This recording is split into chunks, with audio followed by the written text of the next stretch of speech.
गुरु भक्ति योग। गुरु के प्रति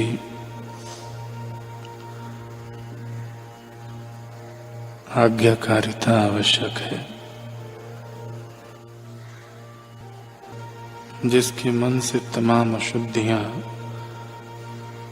दूर की गई हों, ऐसे शिष्य को ही गुरु के गूढ़ रहस्यों की दीक्षा दी जाए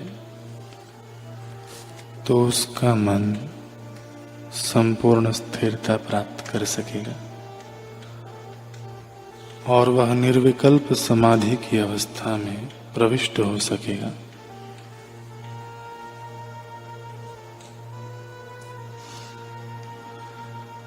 जो सिद्ध आत्मयोगी हों, ऐसे गुरु की निगरानी के नीचे योग सीखो।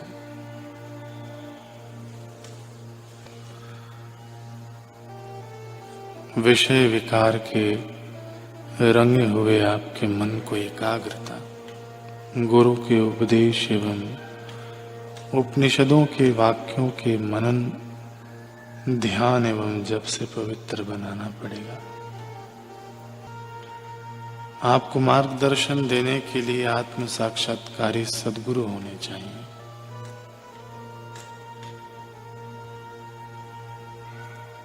एक ही स्थान, एक ही आध्यात्मिक गुरु और एक ही योग पद्धति में लगे रहो, यही निश्चित सफलता की रीति है।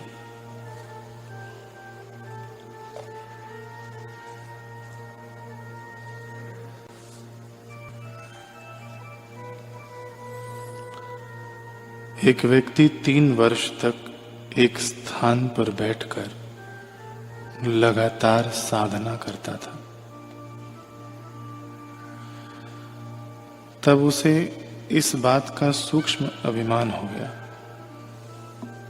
एक बार उसके गुरुजी वहां से गुजर रहे थे। वे तुरंत समझ गए कि इस साधक को अपनी साधना का अभिमान हुआ है। अतः वे उसके पास गए और बोले, अरे तू यहाँ क्या कर रहा है?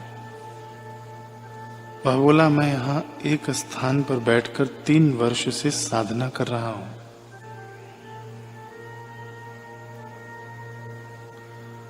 गुरुजी बोले, शाबाश, बहुत अच्छा।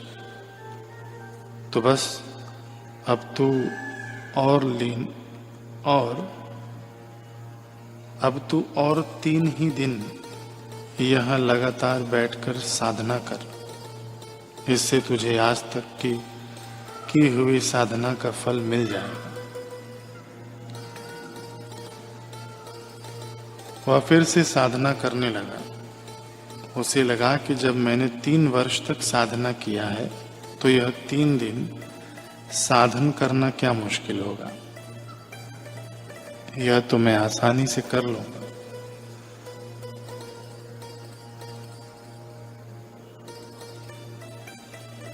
लेकिन मजा यह हुआ कि गुरुजी के कहने के बाद उसे वहां 5 मिनट भी बैठना संभव नहीं हुआ। उसे लगा जैसे कोई उसे भीतर से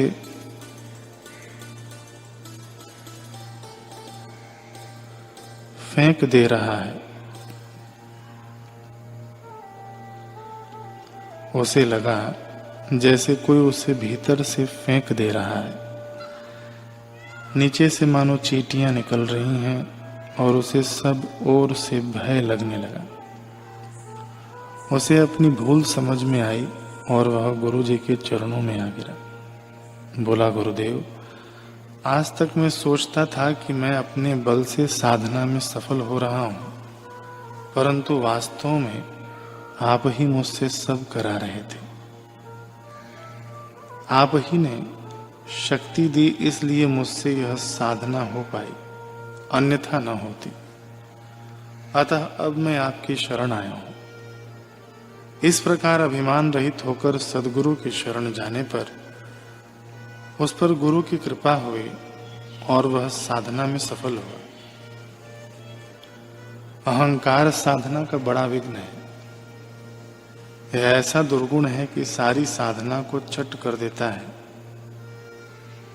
और निरहंकारिता, शरणागति ऐसे सद्गुण हैं कि यह व्यक्ति की साधना को शीघ्र पूर्ण कर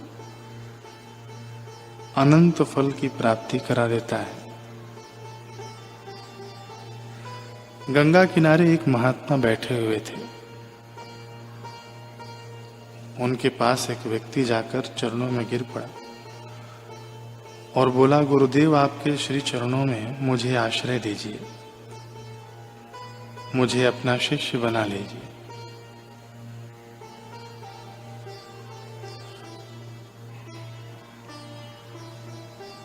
सामने एक कुआं था, उसमें पानी निकालने का यंत्र लगा हुआ था। महात्मा ने उसकी ओर संकेत करते हुए कहा, तुम इस गोल चक्र के साथ बंध जाओ, इससे तुम कुएं में जाओगे तो फिर वापस आओगे, लेकिन देखो अपने शरीर को भिगाना मत। वह व्यक्ति यंत्र से बंध गया, पर कुएं में पानी में जाकर भीग के ऊपर आ गया। महात्मा ने डांटा, क्यों भीग गया? व्यक्ति ने कहा, गुरुदेव, अपराध हो गया, क्षमा कीजिए। गुरुदेव ने कहा, अच्छा, अब दोबारा जाओ। वह व्यक्ति पुनः गया और बहुत सावधानी रखने के बावजूद फिर से भीग गया। महात्मा ने फिर से फटकारा। जो आसपास में लोग थे, उन्होंने उस व्यक्ति को कहा कि तुम महाराज से कह दो कि मैं कुएं में जाऊं और जल से न भीगूं, यह तो हो ही नहीं सकता। शिष्य ने कहा, नहीं, यह मेरा धर्म नहीं है। गुरु महाराज पूर्ण ज्ञानी है, गुरु की आज्ञा ही मेरे लिए शिरोधार्य है। अपने आदेश का अर्थ वे ही जानते हैं। महात्मा बड़े प्रसन्न हुए और उसे शिष्य रूप में स्वीकार कर लिया। शिष्य के लिए गुरु आज्ञा पालन ही सर्वश्रेष्ठ कर्तव्य है। शक्याशक्य का विचार नहीं करना चाहिए। विचार शून्य होकर गुरु की आज्ञा का पालन करना चाहिए। गुरु वचनों में पूर्ण विश्वास, पूर्ण श्रद्धा होगी तो पूर्ण प्रकाश भी होगा।